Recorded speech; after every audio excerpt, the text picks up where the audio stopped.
Hey guys, my name is Hab and welcome back to my mini-series, where we look at some old classics that may or may not have lost their shine over the years. We're nearing the end of the line on devoted tanks as today. We're covering the WZ-120-1G FT, or simply put, the Wedge. The Wedge is starting to be quite old nowadays and it recently got a PBR remodel and a legendary camo as a small spruce up, but is it still good? You probably know my answer by now, but let's talk about how the gun aged. I wasn't a huge fan of it initially, but over the years I can safely say that this bit aged very well. This is basically a typical tank destroyer 120mm, 400 alpha, around 250 pin on AP, all that jazz. 6 degrees of gun depression isn't all that great, but knowing how low to the ground the tank is, I'm just surprised it doesn't have 4. It's accurate enough, aims fast enough, deals enough damage at a tier, and it still performs when it's bottom tier. Everything about the gun is just decent, and it stayed this way for quite a long time, which says a lot about the longevity of the tank. The armor, however, is a slightly different story.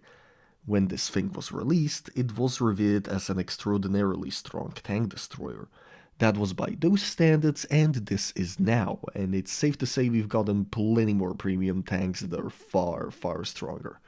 Hell, even in the old gang, the Tiger 88 got quite a glow up and is one of the better tanks at a tier, even if it gets boring very quickly. The armor was to die for, it was so trollish, and not a lot of tanks were around that could cut through it with AP. That still happens often, and if you hide the lower plate and slightly angle upwards, this thing is still an absolute nightmare to fight, but due to its very low profile, a lot of tanks can negate the angling on the front. The sides are still a little bit weird and the rear is weak, as always, but with how many competing tanks released over the years that have well in excess of 230 AP pin or more, the armor on the WZ just matters less. Sure, you can make it a bit harder for others to hit you by being a little bit further away, but at that point you're exaggerating the quote-unquote average accuracy of the gun, making consistent damage a little more problematic than usual. This thing still works as a medium menace, and that's how I always played it. It still works, seeing I'm well in excess of 70% win rate while writing this script. The mobility is thankfully still quite good. Yes, there's plenty of competition in this tier. The CDA 105 is probably the best alternative, and while that has less armor, the mobility is pretty much similar. The WZ's 50 kilometers forward and 20 kilometers backwards is simply excellent, and the traverse numbers are also quite solid. This is still simply an all-around quite good tank destroyer, even if it's a little non-traditional, especially compared to the big boppers rolling around at this tier like the Bullsig and ISU.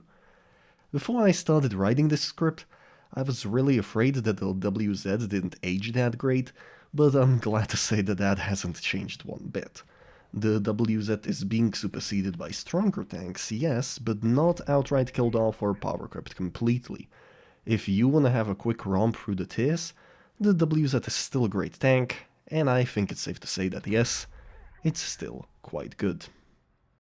Alright, so we're on Hellas, it's encounter mode, and we're playing the WZ.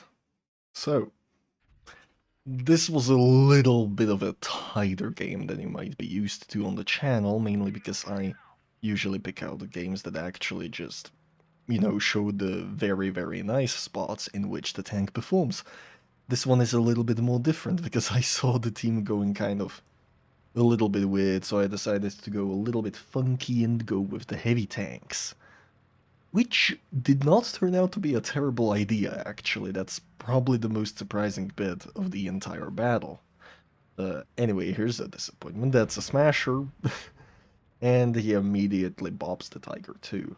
But here we have a little bit more of an opportune target, another wedge to shoot. That's 434 damage in. Now you might have noticed the reverse speed coming in quite handy. First it was against the Smasher, then it was against the WZ. We won't get a chance to fire on that KV-5 for a little while. There we go. That's 394.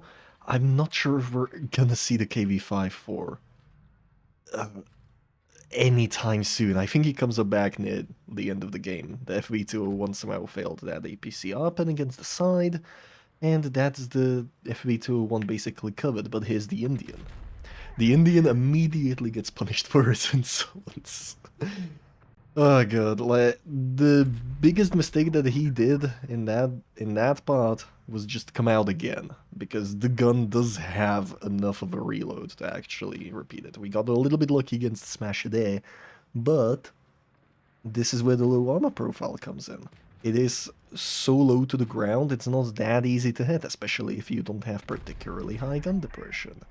And the Smasher, the Smasher thought that maybe he was being a little bit smart.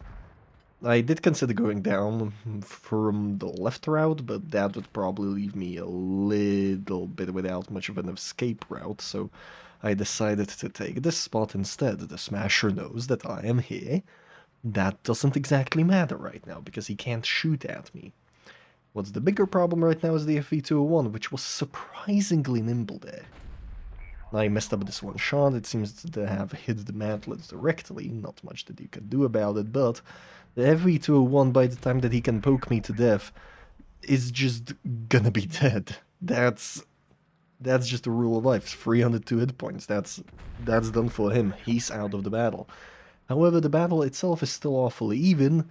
We have an IS in the capping circle, which, by the way, the IS somehow turns out to be the hero of this entire battle.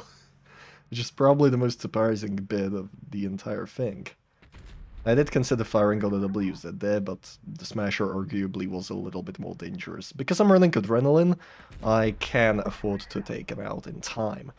This leaves the battle a little bit more even, but the 111 there is actually close to death, so basically the only thing that we can do right now is snap some easy shots in, and pray that the IS does something smart, and here comes the KB5. Let's pop in the heat, and that's straight through. We are at 90 points, and the IS leaves the cap. Granted, he probably would have not capped it on time because the KB5 was already there, but as it is right now, the only thing that I can do is provide covering fire. That ISU is pretty dangerous. The IS managed to pen one shot against the KB5, if I recall correctly, which was probably the most impressive bit out of it. And he managed to kill off the ISU, and here comes the KV5. And that's basically the battle done. You can basically tell that I tried utilizing the gun depression as much as I could. I tried utilizing the relatively high DPM, good reactionary mobility, and the low armor profile overall. And overall, I still think that the tank works quite reasonably well. So, it's still good. Anyways, that's gonna be it for tonight. My name is Hab. If you somehow like this video, feel free to like, comment, subscribe, whatever. And I'll catch you guys later. Peace.